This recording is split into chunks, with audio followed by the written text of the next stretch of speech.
Alors nous sommes aujourd'hui donc mardi, on est le 3 Sivan et nous sommes arrivés d'P Aleph de Shabbat, P Aleph première ligne, nouvelle Mishnah, Matnitin. Donc on est en train de parler encore des choses que on n'a pas le droit de faire sortir Shabbat et si on les fait sortir on est Hayav. La Mishnah commence à Etzem, si on sort de l'os, Kedel Asot Tarvat, c'est quoi le volume? C'est de quoi faire une petite cuillère. Rabbi Yehuda il a dit donc de quoi faire une serrure. Il faisait la serrure avec donc de l'os. Srouchit, du verre. C'est de quoi aiguiser avec le Rosh HaKerka, c'est le sommet d'un que le tisserand il utilise. Il a un bout de bois là, il utilise, donc on aiguise. Ça c'est le verre. Tzro even, un caillou ou une pierre. Qu'aider les orbaof. Si donc tu peux la lancer sur une volaille pour la faire s'envoler. Rabbi Elazar ben Yaakov, mais qu'aider les orba behema. Rabbi Elazar ben Yaakov, comme lui il dit, non, pas dans lancer sur une volaille, parce qu'une volaille, même avec en tapant les mains, elle s'envole. Mais pour un animal, oui, il faut donc lancer une pierre ou un caillou sur un animal pour qu'il se déplace. Alors la Gemara revient donc sur le premier point. Quand on a dit de l'os, que de quoi faire une petite cuillère, et Rabbi Yehuda il a dit de quoi faire une serrure. Donc le serrure c'est beaucoup plus gros. Alors il m'a dit les mêmes là des Shirah de Rabbi Yehuda n'affiche. Comment tu dis que les mesures de Rabbi Yehuda sont plus importantes que ceux donc de Tanakama? Ha kaimalan. Pourtant nous on a déjà établi des Shirah de Rabbanan n'affiche que les Hachamim ont le Shirah plus important. On l'a vu hier. C'est pour ça que Ola il vient à Man Ola Hafé Potahat. Nous on a cru que c'était une serrure, mais c'est pas une serrure, c'est la dent d'une serrure. Donc c'est plus petit évidemment. Les dents d'une serrure, ils sont tahor, ils ne prennent pas l'impureté.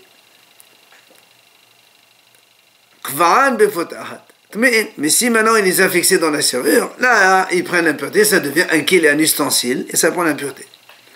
Maintenant, chez le gal, mais si la serrure elle est donc sur une porte de maison donc, même s'il les a fixés à la porte avec des clous, théorines, ils sont tahor, ils ne prennent pas l'impureté. Pourquoi? Parce que comme la porte, elle tient sur les murs et sur le sol, tout ce qui est lié à la terre ou au mur, il est considéré comme la terre. Et la terre, ça ne prend pas l'impureté. Après, on a dit donc on a dit le verre de quoi gratter et donc aiguiser le bout de bois du tisserand. Tana sechochit. Il y a une autre version qui dit, au lieu de dire zechorit, parce que le mot zechorit c'est le verbe, pourquoi on dit zechorit? Zechorit ça veut dire zach, il est pur, donc on peut le voir à travers. Et zechorit c'est la même chose, zechorit ça vient du mot sach, voir, regarder. Donc il dit c'est quoi la mesure? De quoi donc couper deux fils à la fois. Après, on revient sur donc on a dit le caillou ou la pierre, de quoi lancer sur une volaille et Rabbi Elazar dit sur un animal. Amar Rabbi Yaakov, Amar Rabbi Yochanan vehu shema geshet ba. À condition que l'animal, donc, c'est-à-dire quand on lui lance la pierre, il réagit quoi. Donc des fois il y a des animaux qui lancent une petite pierre, ça ne lui fait rien du tout. Donc il faut qu'il réagisse et que l'animal se déplace. C'est combien le shiur alors? Il a dit donc c'est le poids de 10 zouz. C'était le mesure de l'époque. Et le Gemara nous raconte maintenant Zounin, il est allé donc au Beth Midrash, M. Zounin, il leur a posé une question. Amalého Rabotai, messieurs, mes maîtres, Avanim Shel Bet HaKiseh, She'olan Bechama. Alors il faut savoir qu'à l'époque d'avant, quand on allait aux toilettes, on faisait ses gros besoins, eh bien, on était dans les champs et on s'essuyait avec des pierres, parce qu'il n'y avait pas d'autre chose. Alors maintenant, il leur a dit, Shabbat, quand quelqu'un il veut s'essuyer, combien de pierres il peut prendre? Quelle est la mesure de ces pierres-là qu'il peut prendre pour s'essuyer, que c'est permis? Amroulo, ils lui ont dit, Kazaït, Kaegos, Vechabetza, le volume d'une olive, le volume d'une noix et le volume d'un œuf. Amaléhu, alors il leur a dit comment? Il va rentrer une balance aussi dans les toilettes pour peser le volume de chacun. Finalement, les haramim ont décidé, ils ont dit, il peut rentrer dans pleine main des pierres.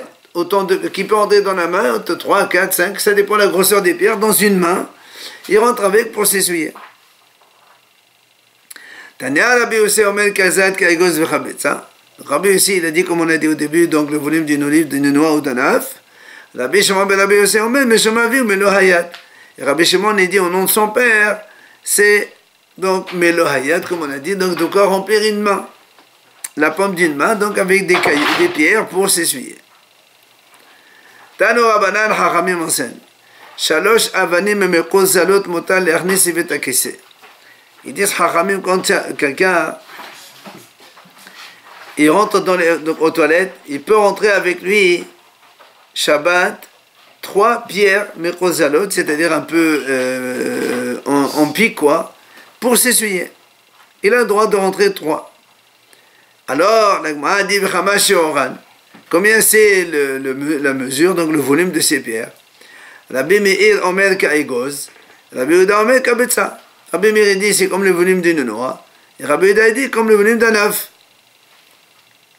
Amad Rafram Bar Papa. Sur ce, il vient Rafram Bar Papa, il dit Amad Rav Hasda, au nom de Rav Hasda, qui mahloket kan, car mahloket ba'etrog. De la même façon qu'on a vu mahloket ici entre Rabbi Meir et Rabbi Yehuda sur le volume des pierres, que Rabbi Meir il a dit comme le volume d'une noix et Rabbi Yehuda il a dit comme un œuf. Et on a vu la même mahloket dans le etrog. On a dit c'est quoi le volume minimal d'un etrog. Là aussi Rabbi Meir il a dit comme une noix et Rabbi Yehuda il a dit comme un œuf. La même chose. Sur ce, la Gemara s'étonne. Elle dit Hatam matitin hacha beraita. Comment tu dis? Comme ici la mahloket, ici c'est une braïta. Et là-bas c'est une mishnah. Alors tu dis, comme le mahlok ici dans la braïta, la même chose mahlok dans la mishnah. Or la mishnah elle est beaucoup plus importante et les haramim ils la connaissent plus que la braïta.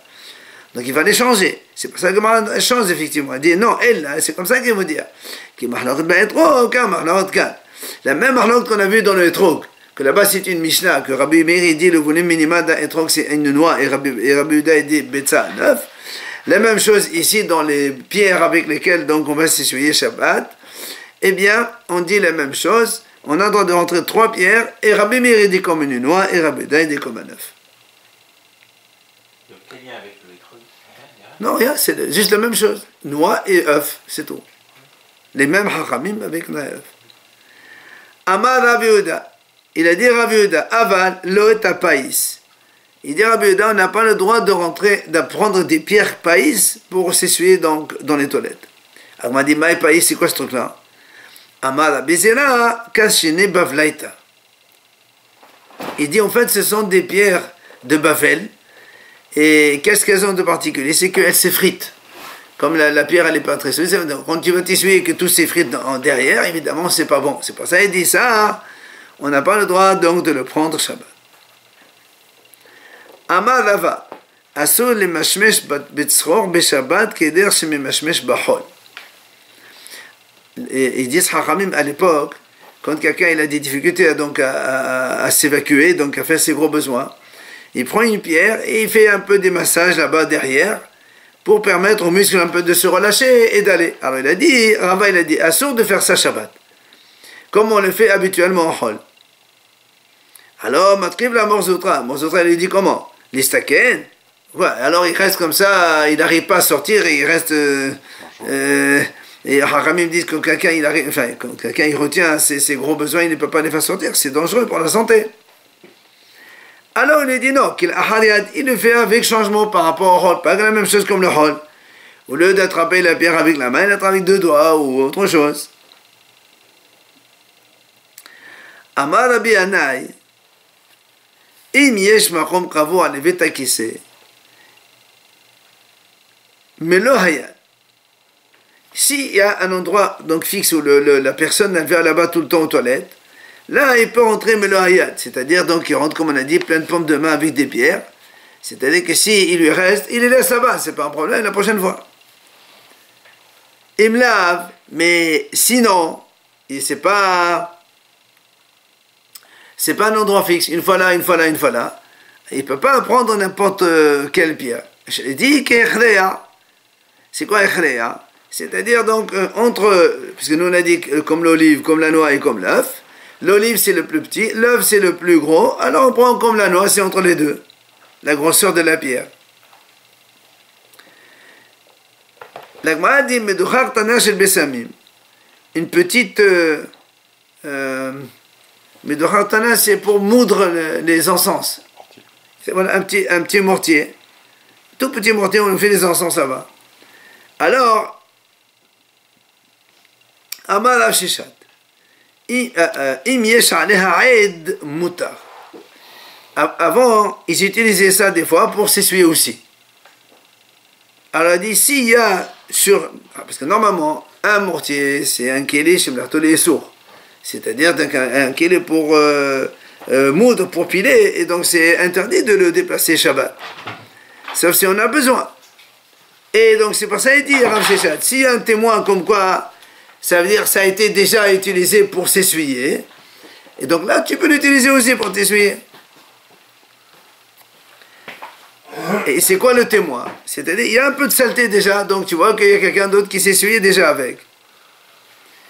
Alors, sur ce, Mété Velagma objecte. Elle dit comment? Pourtant, l'Agma elle dit, il y a 10 choses qui peuvent amener donc la maladie des hémorroïdes.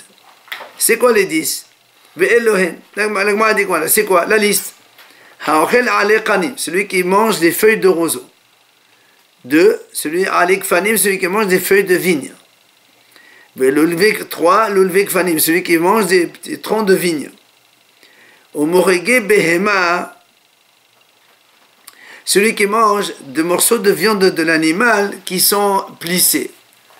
La viande, la langue, par exemple, la joue, la panse, là où il y a c'est pas lisse. Ça peut amener les hémorroïdes. 5. Celui qui mange... Non, ça c'est Bémab le Melach. Ça c'est le premier, c'est Modegi Bémab le Melach. 5. Shedro Shedag, la raie centrale du poisson. 6. Dag Maler Shelo Beshekosoko, du poisson salé qui n'est pas bien cuit. 7. Hashotesh Maria, celui qui boit la lit de vin. 8. Amkaner Bassid de Bahassid. Bassid, donc celui qui s'essuie avec de la chaux. 9, celui qui s'essuie avec hassid, donc c'est de l'argile moulue, de poudre d'argile. Et le 10, celui qui s'essuie avec un caillou, enfin une pierre, qu'un autre il a utilisé avant lui. Et donc ça amène des maladies. Alors comment toi tu me dis, la question d'Agmara, comment tu dis, tout maintenant on a dit que le petit mortier, si tu vois qu'il y a une trace de... excréments dessus, comme quoi quelqu'un s'est essuyé déjà avec, donc tu peux l'utiliser pour t'essuyer. Or, si quelqu'un s'est essuyé, on a dit on ne peut pas l'essuyer, c'est pas bon. Pour quelqu'un, ça peut suivre. Hein? Ça peut suivre. Pour quelqu'un. Ben, on n'a pas dit que c'est lui. Nous, on a dit si un témoin comme quoi je l'ai ici, on va voir si c'est lui. La commande va répondre, une des réponses c'est ça. Et la personne d'avant, elle a déjà utilisé, elle n'a peut-être pas le droit aussi. On va voir. Alors, juste une chose, la commande rajoute. Il y en a qui disent aussi un 11e cas, donc qui peut amener des hémorroïdes. Celui qui donc va aux toilettes en restant accroupi, sans donc se poser, donc s'asseoir sur un support. Donc quoi qu'il en soit, on a une question. Alors là, on dit la kasha. Il n'y a pas de question. Comment on répond? Il dit, si tu vois que le précédent, il est encore là frais, ça c'est pas bon. Mais si c'est Yavesh, même si quelqu'un d'autre s'est essuyé avant toi, c'est pas grave, tu peux t'essuyer aussi. Une deuxième réponse à comment elle ramène. Mais tzadehad, comme je l'ai dit, quand il y a un seul côté qui est sali, donc tu peux utiliser le deuxième côté pour t'essuyer, il n'y a pas de problème. Mais si les deux côtés sont sales, là tu peux pas l'utiliser, ça peut amener des hémorroïdes. Enfin, troisième réponse. Comme on a dit, c'est le sien, lui-même il s'est essuyé à la veille. Maintenant il veut s'essuyer avec. C'est pas grave, c'est le même personnage. Mais si c'est un autre, là on n'a pas le droit. Ça peut amener les hémorroïdes. Amalé Abaye le Rav Yosef, il vient Abaye, il pose une question. Si maintenant, sur ce fameux mortier, il est tombé là, donc il a plu, et il n'y a plus le témoignage comme quoi on s'est essuyé avant. est-ce qu'on peut encore s'essuyer? Si encore la trace, on peut. Sinon, on n'a pas le droit.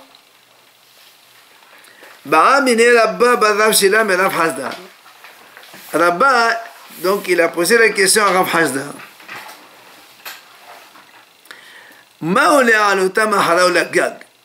Est-ce que quelqu'un, par exemple, il veut monter à l'étage pour faire ses besoins là-bas, est-ce qu'il peut faire monter ses pierres avec lui là-bas ou pas? Est-ce que tu vas dire non, c'est trop fatigant de monter tout ça? Amal, il lui a dit Gadol Kvod Aberiot. Il lui a dit le kavod des gens, il est plus grand au point que ça repousse le temps, l'ota. C'est-à-dire que, étant donné que ici, donc, un homme, c'est pour son kavod de s'essuyer pour être propre, alors ça repousse l'interdiction qui est de ne pas. C'est la sorte de ne pas écouter les haramim. Or, les haramim, ils ont dit que les pierres, c'est mouxé. Et donc, on a le droit d'utiliser des pierres pour s'essuyer, donc même s'il faut les faire monter là-haut. Yativ Merimor Vechama le Hashmata. Merimor, il a dit cet enseignement. Et TV Ravina le Merimor. Il vient à Ravina, il lui objecte. Il lui dit. La Gemara dit comme ça. Rabbi Eliezer Omer. Notel Adam Kesam Shelefana ou la Hasot Boshinav. Un homme, il a le droit de prendre, on parle de Yom Tov là-bas, il a le droit de prendre Kesam, une brindille qui est posée au sol comme ça, avant ils étaient dans les champs, pour se curer les dents. Hachamim ils disent non, il n'a pas le droit de prendre n'importe où.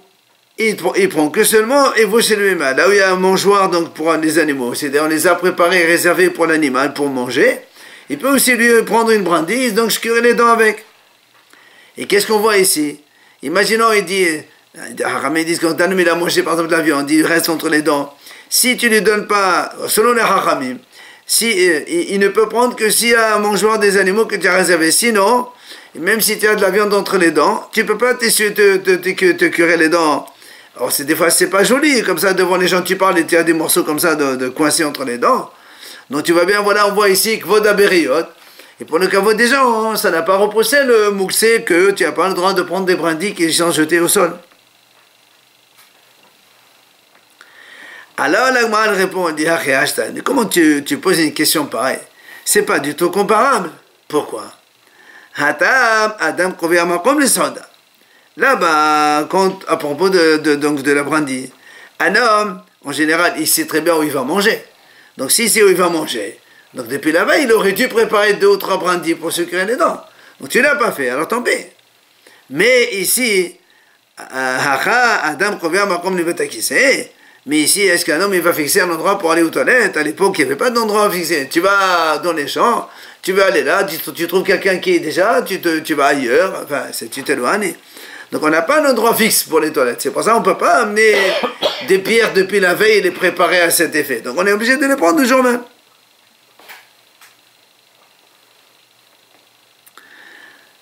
Amar Ravuna, il vient à Ravuna, il enseigne.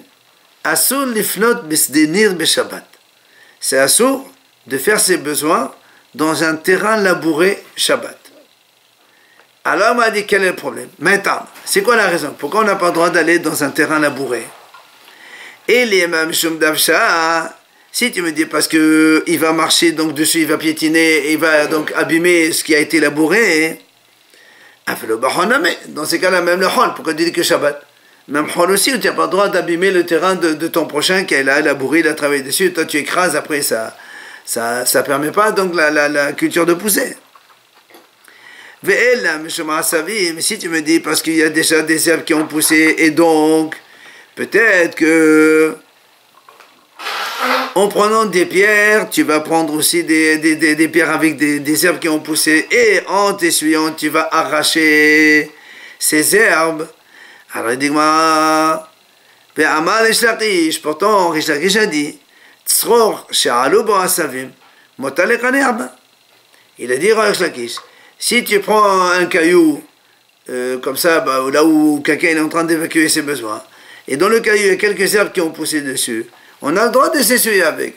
Parce que lui, son intention, c'est pas d'arracher les herbes qu'il y a dessus. Donc ça se s'essuie, et c'est pas évident. Donc c'est pas sûr que ça s'arrache. Alors c'est mouta. Donc je comprends pas pourquoi tu dis que c'est assourd d'aller faire ses besoins dans Shabbat, dans un terrain labouré. Mais en attendant, Rish Lakish il continue, il dit par contre, ça veut dire que si quelqu'un exprès et il enlève des herbes de cette pierre-là qui a poussé des herbes, on sait que des fois il y a des herbes qui poussent dans les pierres, hein, on le voit. Eh bien celui qui arrache, il est Hayav Hatat, c'est assourd quand même, comme si quelqu'un il a cueilli des choses ou maçonné des choses Shabbat. Donc, quelle est l'interdiction? Pourquoi tu as dit Ravuna donc de ne pas faire ses besoins dans un terrain labouré? Elle m'a dit non, tu sais quoi la raison? Dilma, il dit en fait, quelle est la crainte? C'est que comme c'est le terrain il est labouré, il y a des monticules, des trous dans le terrain, c'est pas plat. Alors on craint que un homme il prend une pierre d'un endroit où c'était en haut, il la pose dans un endroit qui est un petit peu creusé, et ça va faire une interdiction. Quelle interdiction?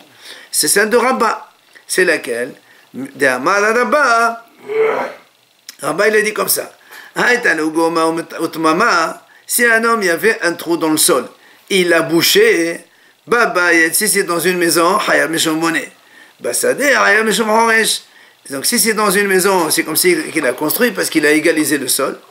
Et si c'est dans un terrain, il est considéré comme labouré. Là aussi, on égalise le sol. Donc c'est pour ça qu'il a dit, Ravuna, on n'a pas le droit d'aller faire ses gros besoins dans un terrain labouré.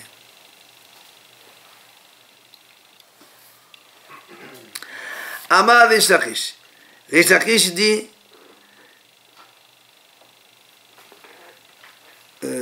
Goufa, pardon, on a oublié le mot Goufa. Goufa, on revient sur le sujet donc. Ce qu'on vient de dire maintenant, Amar Rish Lakish. Donc si on prend un caillou, une petite pierre, pour s'essuyer, et on voit qu'il y a là-bas des herbes qui ont poussé dessus, on peut s'essuyer avec, c'est pas un problème. Parce que notre intention, c'est pas d'arracher des herbes, c'est de s'essuyer. Même si après il s'arrache des herbes, c'est pas obligé, donc c'est pas une conséquence inéluctable, alors c'est mouta. Maintenant, mais si quelqu'un exprès, il arrache des herbes avec la main, alors là, Hayav Hatat, s'il ne connaissait pas l'interdiction, il est Hayav Hatat. Ok? Alors, Amar Rapapi, il vient Rapapi, il dit, Shmarmina Rish Lakish, à partir de cet enseignement de Rish Lakish, on déduit la chose suivante. Haipal Pisa, Shari Letal Toulé.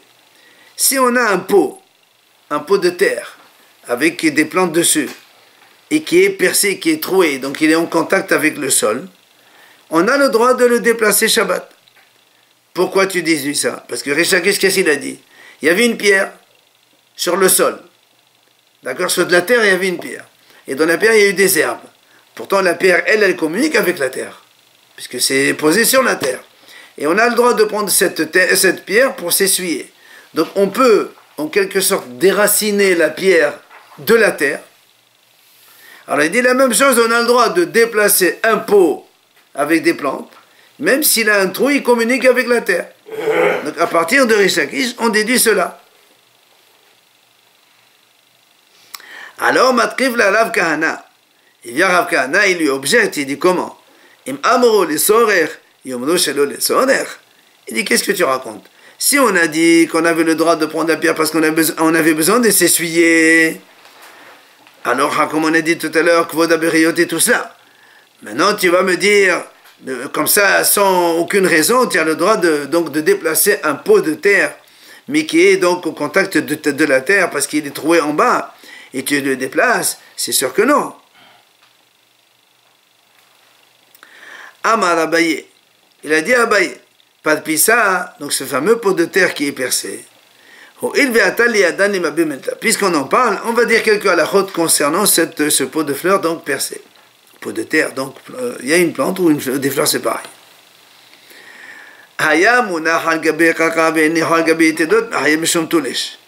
Si donc le pot il était posé sur la terre, et quelqu'un à Shabbat il le prend, il le soulève, il l'accroche, comme ils font, il y a des gens qui accrochent des plantes là, des pots au-dessus. Alors il est hayam mishum tolesh. C'est comme si il a déraciné le pot. Parce qu'il y avait contact de sol, et tu déracines, donc c'est assourd. Dans l'autre sens, si maintenant le pot il était accroché en l'air, et toi tu viens, tu l'enlèves et tu le poses sur le sol, ben c'est comme si que tu l'as planté, parce que tu fais communiquer le pot avec la terre en bas, alors c'est notéa planté. Donc c'est assourd dans les deux sens. Amar Rabbi Yohanan. Il vient Rabbi Yohanan et dit c'est interdit de s'essuyer Shabbat avec de l'argile. Alors le a dit c'est quoi le problème? Et l'imam Sakana, si tu me dis que c'est à cause d'un danger, parce que comme c'est l'argile c'est pointu, ça peut blesser en bas et donc ça peut faire des dégâts au niveau donc, où on s'évacue. Même en Chol aussi c'est assourd. Alors pourquoi tu dis que Shabbat? Mais elle, monsieur Mouchafim, si tu me dis maintenant, parce que à cause de la sorcellerie, apparemment avant ils utilisaient l'argile pour faire de la sorcellerie avec. Alors là aussi, mais alors dans la semaine aussi c'est assourd. Maintenant, monsieur Masalat Nimin. Si tu me dis maintenant, parce qu'on craint que qu'en s'essuyant avec de l'argile, comme c'est un peu pointu, ça peut arracher des poils en bas, on n'a pas l'intention. Pourquoi tu dis que c'est assourd? Alors quel est le problème? Pourquoi on ne s'essuie pas avec de l'argile? Amaleho Rav Natan bar Ushaya, il vient Rav Natan, il dit au Hachamim, Gavra Rabba Amal Milta, c'est un grand Hacham qui a dit cet enseignement. Ben, il faut qu'on trouve une solution. On va dire pourquoi. Alors il explique, il dit l'homme va bahol de assour. Alors il dit non seulement en semaine que c'est assour, puisque on a dit qu'il peut y avoir soit danger donc qui va se faire couper en bas ou à cause de la sorcellerie, donc en semaine. Aval be Shabbat. Mais Shabbat, j'aurais pu dire au ilve katorat qu'il est alav. Parce que Shabbat, j'aurais pu dire, étant donné que l'argile, malgré tout, c'était un ustensile. Même un morceau d'argile, ça peut toujours servir à quelque chose. Alors j'aurais pu dire, c'est mieux de prendre un morceau d'argile comme ça, que de prendre un caillou, c'est mouxé. Moi, celui-là, c'est un kéli qui peut servir à quelque chose. J'aurais pu dire cela, c'est pour ça que je te dis non. Même Shabbat, il vaut mieux prendre une pierre, un caillou, mais pas de l'argile comme ça, à cause donc justement de soit sorcellerie, soit le danger donc pour le corps. Rava, lui, Rava, quand il a donné l'enseignement de Rabbi Yohanan qui a dit donc on n'a pas le droit de s'essuyer avec de l'argile Shabbat, l'argile ici c'est un morceau de brique, donc poterie, c'est pareil, enfin, c'est une cruche cassée, enfin n'importe quoi, un morceau de... Pourtant, ça blesse. C'est plus un caillou. Ah si, ça peut, tu peux, il dit ici on peut... Quand il y a la tomate, on le casse, ça fait des morceaux, c'est vrai, au niveau de la tomate, d'accord, mais là tu peux en conserver, là il dit ici par exemple pour remplir de l'eau, tu peux... Il y a un petit truc comme ça, un petit creux, ou bien il peut même bouger les braises avec. Non, on peut l'utiliser comme qu'il est, parce qu'un caillou on ne peut pas l'utiliser. Quoi qu'il en soit, Rava, lui, il a dit que l'enseignement de Rabbi Yohanan qui a dit on n'a pas le droit de s'essuyer avec ce morceau de poterie, si vous voulez, parce que, monsieur Macharat Nimin, parce que donc tu peux faire, donc couper les poils qu'il y a en bas. Mais seulement, dans ces cas-là, Rava, il objecte Rabbi Yohanan contre lui-même. Pourquoi? Parce qu'il dit, et ça veut dire que si on dit ça, c'est que Rabbi Yohanan il dit que même des choses non intentionnelles, c'est interdit. Or là, l'intention, c'est pas d'arracher les poils en bas, mais c'est de s'essuyer. Et que si tu dis que c'est ça la raison, donc Rabbi Yohanan il dirait que d'abord, c'est une metkaven, quelque chose qui n'est pas intentionnel, c'est interdit. Pourtant, Rabbi Yohanan il a dit, la halakha est comme la Mishnah. Et qu'est-ce qu'a dit la Mishnah? La Mishnah a dit comme ça. Nazir, Hofef Fasfes, Aval lo Sorer. On parle du Nazir, c'est la paracha de Nassau. Nazir, il est hofef, il a le droit de se couper les cheveux. Comme le nazir, lui, il a les 3 interdictions de ne pas boire de l'eau, du vin, et enfin tout ce qui vient du raisin. Ne pas se rendre impur par mort et ne pas se couper les cheveux. Alors on dit là-bas, hein, le nazir, il a le droit de se laver les cheveux. Mais par contre, il a aussi le droit d'arranger comme ça avec les mains. Aval l'eau solaire, mais il n'a pas le droit de peigner les cheveux. Parce que s'il peigne, il va peut-être arracher les cheveux. C'est assourd, lui, il n'a pas le droit de se couper les cheveux. Et donc Rabbi Yochanan dit que, tu vois bien que peigner, c'est sûr que, donc il va faire tomber des cheveux, c'est assourd. Mais se laver les cheveux et comme ça arranger avec les mains, il a dit que c'est motard. Pourtant, on peut aussi peut-être arracher des poils comme ça. Donc tu vois bien que le Rabbi Yochanan dit que Davas Yemet Kabé, comme son intention c'est pas d'arracher des cheveux, c'est motard. Donc ça contredit ce qu'il a dit Rava au nom de Rabbi Yochanan. Et là, il dit c'est quoi la raison? Donc, on est obligé de prendre la raison de Rav Natan bar Hoshaya qu'il a dit tout à l'heure. Non, non, on aurait pu croire Shabbat c'est moutar parce que le morceau de poterie, on peut l'utiliser comme Kéli. On t'apprend que non. L'interdiction, c'est à cause, soit sakana, le danger que tu peux couper en bas, au niveau donc, de où on s'évacue, ou bien à cause des sorcelleries. Alors on m'a dit, Maïk Shafim, c'est quoi cette sorcellerie? Et là on nous raconte qu'il y avait Rav Hasda et Rabba Baravuna. Il y avait Rav Hasda et Rabba Baravuna, tous les deux. Ils devaient donc voyager par bateau. Et Amra Lehu Haïmatronita, il y avait là-bas une femme, une goy, mais qui était donc une femme importante. Alors elle a dit, Utvan Badaïchou, prenez-moi avec vous. Vélo, toi, il ne voulait pas la prendre. Qu'est-ce qu'elle a fait? Elle a dit des paroles de sorcellerie. Et elle a bloqué le bateau, il ne peut plus avancer. Amno Eno Milta, Shadiwa. Eux, du coup, Rav Hasda et Rabba Baroun, ils ont dit des shemot Gdusha, c'est pas, ils ne font pas de la sorcellerie. Ils ont dit des noms donc spéciaux. Et ils ont permis au bateau d'avancer. Amla Léo, elle leur a dit, donc cette femme, cette goy, qu'est-ce que vous voulez que je fasse avec vous? Que quoi? Premièrement, parce que vous ne vous essuyez pas avec donc, de l'argile. C'est-à-dire que si il s'essuie avec de l'argile, elle aurait pu leur faire de la sorcellerie. Donc ça c'est ce qui nous intéresse nous. Mais elle a continué autre chose. Elle leur a dit, il faut ne tuer pas l'époux avec vos vêtements.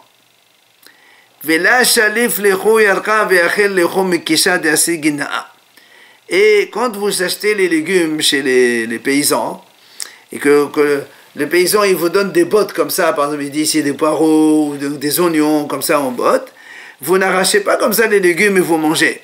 Mais vous coupez d'abord, vous détachez toute la botte et après vous mangez. Apparemment, ça c'est des choses qui font, voilà. Toutes ces choses-là, elles font ça permet à la sorcellerie de résider sur eux. Donc c'est pour ça qu'elle leur a dit, donc on voit bien que celui qui s'essuie avec de l'argile, avec des poteries, ben il peut avoir des problèmes de sorcellerie. Donc c'est conforme ce qu'on a dit maintenant, c'est les kshafim au niveau donc des morceaux de poterie. Voilà. Oui, ça rachète pas la botte.